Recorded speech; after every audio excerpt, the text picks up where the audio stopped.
These days, I get so many messages in my inbox every day from experts telling us how we should promote our charity and how we should deal with social media. I'm very appreciative of it. I'm told that we should really post every day to get our presence out there. And I agree. It is useful to post every day, but only if you've something to say that's important. There's no point me posting, "Oh, look at this lovely fluffy donkey, please will you send me a donation?" I don't see any benefit of that at all. So we've always tried to tell a story so that you know you're part of our community, you're involved. And that leads me on to a particular message I had this morning from someone in France who wrote to me with a big CV saying that she had a master's, she had experience in law, and if I wanted someone to deal with our strategy, our overall management, our website, etc., she would like to be considered. It's strange, isn't it, that we only get these applications now that we're fairly successful. We didn't get them in the beginning when we just had a few donkeys. And I think that says a great deal. If we have grown at a pace we have done it by doing it all ourselves. I do our website, I do our social media, and we try to be very honest in what we say. And I would be quite nervous about handing that over to a professional who doesn't have the feeling of Georgia in their bones and their heart and really get what we're trying to achieve.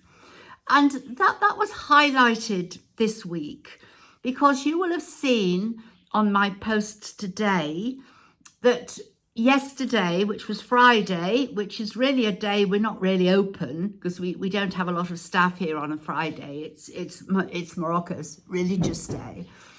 We had a visit from a group of people in Bolton near Manchester and somebody else also from the same area in the northwest of the country. Now, why that's quite important to us is that if you see that there is cooperation between Morocco and the UK, which thankfully there is, and we welcome it hugely, it's very often between the embassy maybe in London or government ministers or whatever. I'm talking about the north of England, which is where Charles and I come from. The north of England was very much the industrial heart of the world at one time. Gosh, it's where you got steel, cotton, wool, you got Kellogg's cornflakes. I used to live in an apartment in the Kellogg's warehouse and so on. And so much of that industry has now gone abroad. But of course, the people haven't gone abroad and they have something in their blood that is quite special. So the people who came yesterday, there was a retired policeman and a friend of his who had collected football kits from Bolton Wanderers all over the particular area and arrived. He didn't contact the embassy. He didn't make a huge fuss. He came through customs just with a letter from us and he arrived. The absolute salt of the earth, if everyone understands what that means to us. And the second people who arrived in a taxi were doing exactly the same. And I was able to explain to the staff here this morning when all the football kits had been unloaded. We had loads of blankets and bandages for donkeys. But I've so often said we're into community. We're not just into looking after animals. We care about mankind as a whole. And all the football kits that had come over for local children were just amazing. And I was able to show the men that there was a badge on one of them that was actually from a colliery. And I explained how the miners work in the northwest and dig coal, because we only have wood here, we don't have coal in Morocco, and how these were ordinary working people just like them. They weren't wealthy, they couldn't give lots and lots of money, but they helped towards bringing these things to Africa. And the people who bought them at their own expense. And for me, it was just magical because it showed that through our shared history and our knowledge of the northwest of England, we're able to build our community even further. And that was just a great joy. We don't have to rely on great advertising strategies. We just are able to make links with people who can really make a difference. And they are going down right through Africa and they're distributing football kits to children throughout Africa. Very important. Look at the joy on Moroccans' faces when we were able to participate in the World Cup so successfully. So young people here really want to play football. It's so important to them.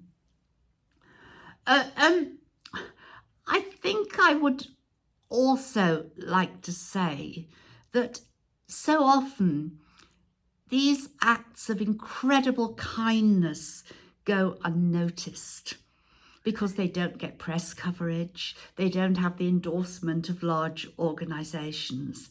And again, I like to think that's what we have been about here at Georgia, building our community and bringing just a huge amount into Morocco, which of course we love, it's our home. I also know from what I was told this morning before they left, they have enough new clothes for children that if they could have a container, they could fill it.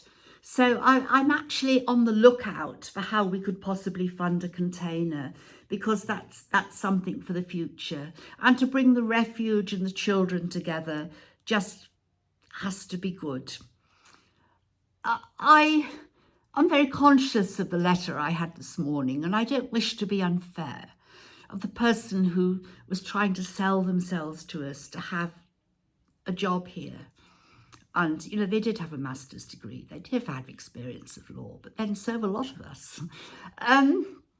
But on the tip of my tongue, I was bound to say, you're sending me all these details in French. You know we are an English charity. If you're looking to promote yourselves in an English charity, why not translate it into English? I would think that was fairly basic. But that is how the world operates.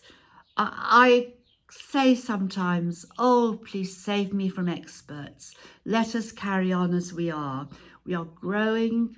We are so appreciative of all our visitors, all our donors, all our supporters. And whilst it was quite exciting to have the visit from people in Bolton, the Manchester area yesterday, at the moment, Ayub is out saving a mule. He went to get an abandoned mule. And suddenly an owner turns up and wants money. So he's had that battle. So please, all of you, remember that when you refer an animal to us, it isn't as straightforward as it seems. And please remember, when you've referred the animal and we take it and we don't turn animals away, you may think you've done a very good thing, and you may well have done.